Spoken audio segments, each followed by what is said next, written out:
그 뭐 그런 것들을 설명하고 싶어서 제가 이 케이스를 이렇게 저렇게 다 찍어가지고 바이오로직 디멘전 이게 여기 제 길이 여기서 길이가 다르기 때문에 이렇게 재가지고 바이오로직 포켓이 있다고 말하는 건 틀린 거다. 예. 그런 뜻입니다. 그리고 이 길이는 항상 일정하게 유지가 된다더라. 염증이 생기지 않고. 그러니까 이 길이에 대해서 우리가 뭔가 생물학적으로 개념을 정해가지고 임상 의사들한테 이거는 안정적인 존이니까 이걸 갖다가 우리가 허용하면서 생각하면서 보살하십시오라는 그 개념이 만들어졌으면 좋겠어요. 제가.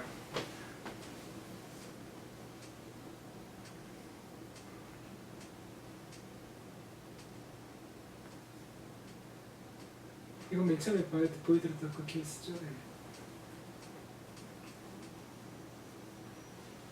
이 부분이 있으니까 이제 자연스럽게 부처리 이렇게 만들어지는 거죠. 네.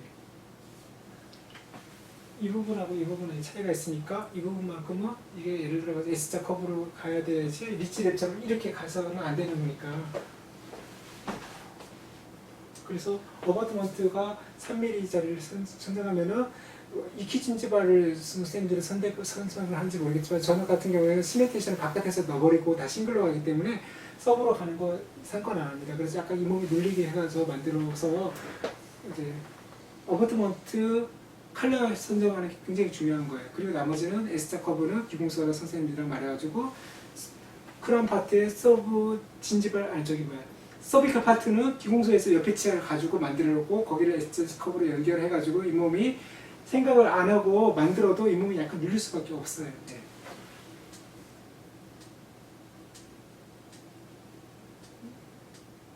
그래서 제가 사실 뭐 임상가로서 제 경험으로 해봤고 이렇게 했는데 괜찮다고 하는 거지 스타디하는 분 같으면 이걸 과학적으로 언젠가 정리를 해가지고 누군가 갖고 있을 거라는 생각이 듭니다. 지금 슬라이드가 거꾸로 돌리고 있나요? 비교를 하려고 여러 가지를 제가 만들었던 것 같아요. 지금 겹치게 똑같이 보라고. 제가 이제 마음대로 만든 거예요. S자 커브를 하려고 그러면 진지발 쪽에 바이올로지컬 니드스는 임플란트 3mm로 봐라. 그러면 3mm 진지발 하이트가 정답이다.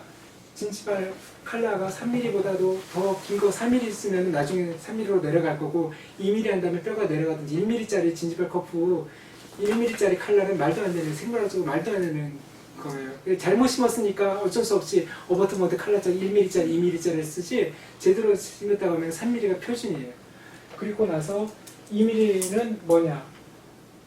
트랜스 진지발 파트가 있다는 것이죠.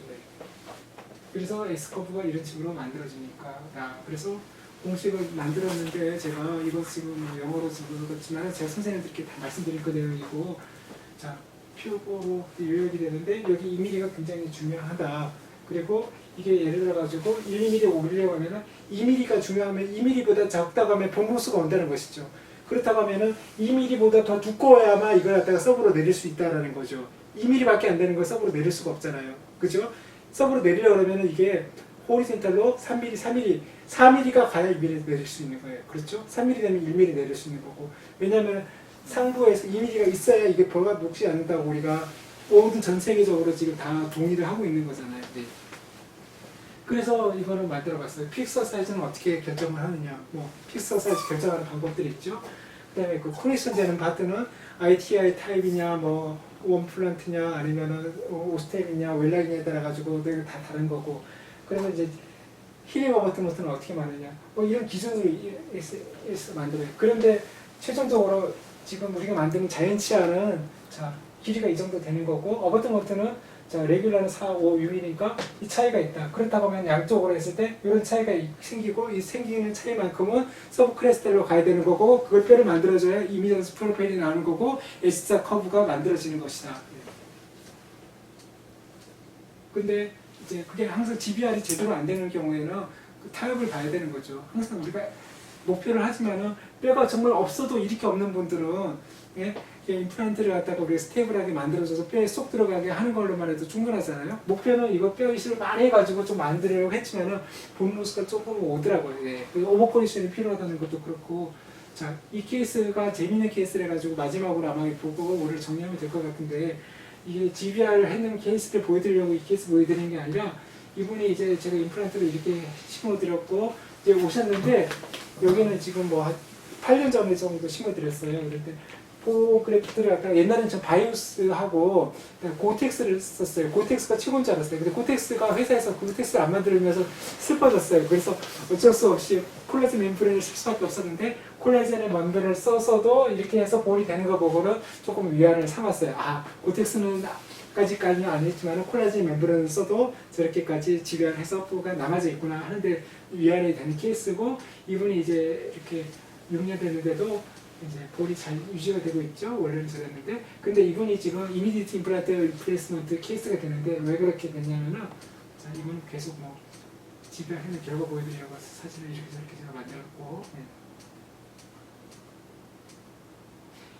이런 부분이죠. 자, 이런 부분이 자, 있어야 되고 시간이 뭐 없어서 그런데 선생님들한테 조금 뭔가라도 좀 잘 보여드리려고 제가 슬라이드를 나름대로 이렇게 만들었어요. 비교하려고.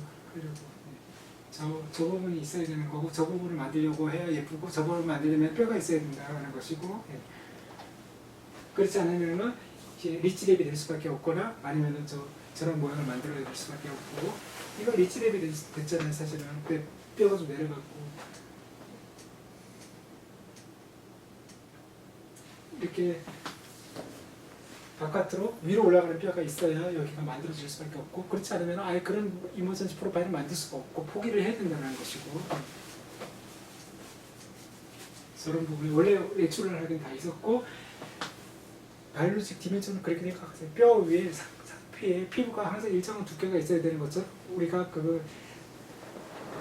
외부 환경으로 지키려고 하면 일정한 두께가 있어야 된다. 거기는 해부학적으로 상피 반, 코넥티브 티슈 반이다. 그렇게 있습니다. 상피는 나름대로 역할을, 방수 역할도 하고 거기는 세포가 촘촘하게 돼서 못 들어가잖아요. 코넥티브 티슈는 혈류가 들어가고 거기 면역세포가 왔다 갔다 하면서 서로 프로텍션 역할을 해주고 있는 거예요. 우리 몸 바깥의 역할을 하고 피부랑 똑같은 역할을 하고 있는 거죠. 그게 생물학적인 아나토미가 실체가 있는 거고 두께가 일정하고 그거는 피지올로직하게 이런 역할을 하고 임상적으로는 우리가 이런 역할을 하니까 그거를 머리 쪽에 넣고 임플란트 심고 디자인을 해야 된다. 네. 그래서 저런 걸 생각을 하고 이제 부처를 어떻게 만들어야 되는지 어떻게 될 수밖에 없다든지 뭐 이런 생각을 해야 되는 거고 ITI는 잘 만든 임플란트예요. 이게 생물학적인 개념이 들어가 있는 거예요. 여기는 세균이 들어가도 아까 존 오브 인펙션이라고 했는데 바깥에는 세균이 뽁뽁뽁 빠져나가니까 안쪽에서 뼈에서 뭔가 방어적인 역할 작용할 필요가 없잖아요. 그죠? ITI는 잘 만들었어요. 이머전시 프로파일도 만들고 그런데 단점은 뭐예요?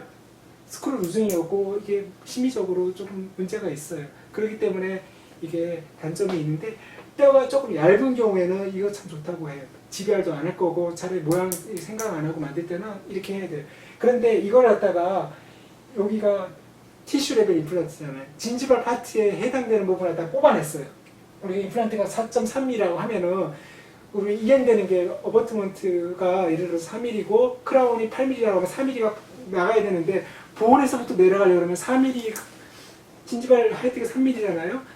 예? 거기를 3mm를 통해 가지고 이머전시 3mm 올라가려면 더 올라가면 더 많이 커져야 되잖아요. 근데 ITI는 여기서부터 바깥에서 미리 뽑았으니까 여기서 올라갈 길이가 별로 안 되죠.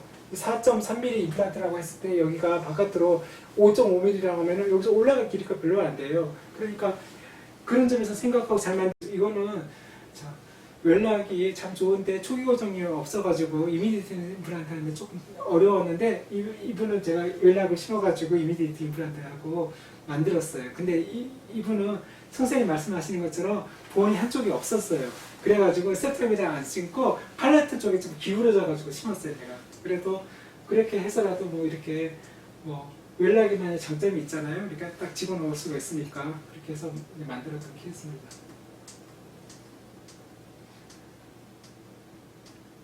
자, 이 케이스가 마지막으로 보고 이제 정리하면 될 것 같은데 시간이 너무 많이 가서 죄송합니다.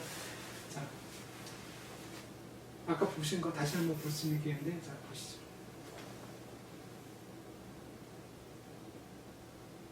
송곳니예요. 송곳니 그리고 라벨볼이 굉장히 얇아요.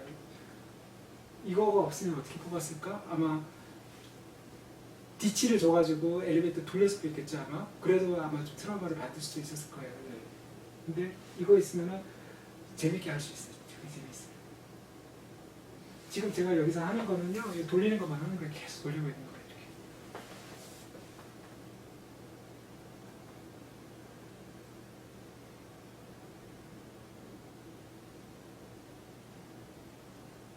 이렇게. 슉 나오잖아요. 어느 순간에 탁. 그래서 이거 여기는 이미디트 임플란트를 했고, 여기 치아가 좀 폐렴이 약했지만은 쓸만했어요. 그런데 임플란트를 갖다가 하려고 그러면은 어떻게 계획을 세워야 되겠어요? 어차피 브릿지로 가야 되는 거잖아요. 이게 그렇게 좋은 치아도 아니고. 그리고 나이가 70, 80 다 돼 가시는 분이에요. 여기 DBR을 하고 이거 사귈까요? 약한 거? 이거는 아까 보신 것처럼 루트레스트밖에 없었어요. 이건 조금은 있었어요. 그렇지만은 저는 여기 선택을 했어요. 네. 이미디트 임플란트 리플레스 할 때 알베올라볼이 인텍트하고 편하게 해드릴 수 있잖아요. 장점이 타이반 리플레스 할 때 편하게 할 수 있잖아요. 그렇게 해서 발치를 거기를 해서 이렇게 만들었습니다. 제가 그래서 이쪽 부분은 사실 상관없다는 거 아시죠? 밑에 부분은 윗부분이 중요한 것이고, 윗부분이 얼마나 여기 라벨 쪽에 보면 크레스트 쪽에 복합권이 있느냐 하는 게 예후에 영향을 미친다고 했잖아요. 그래서 이렇게 해드렸고 이렇게 만들어서 이렇게 끝내드렸어요.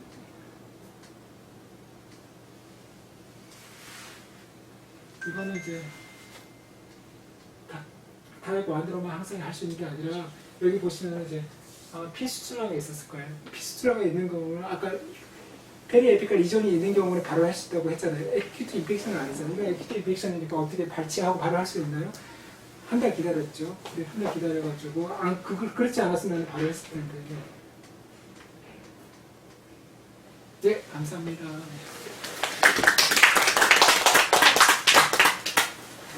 추가 케이스는 다 발치해서 좀 남겼어요. 다 발치했습니다. 그래서 저기 쉴드 테크닉이라는 거 어려워요. 그리고 그거 말고도 다른 방법으로 우리가 스테빌리티를 줄 수 있다고 하면은 피하고 싶어요. 그래서 환자가 돈 많이 낸다고 하면 하고. 근데 그 장점은 분명히 있으니까 그쪽 그려서 보여드린 사진을 몇 년이 지났는데도 위에서 봤을 때 라벨 아키텍처가 그대로 딱 남아있더라고요. 그렇지 않겠어요?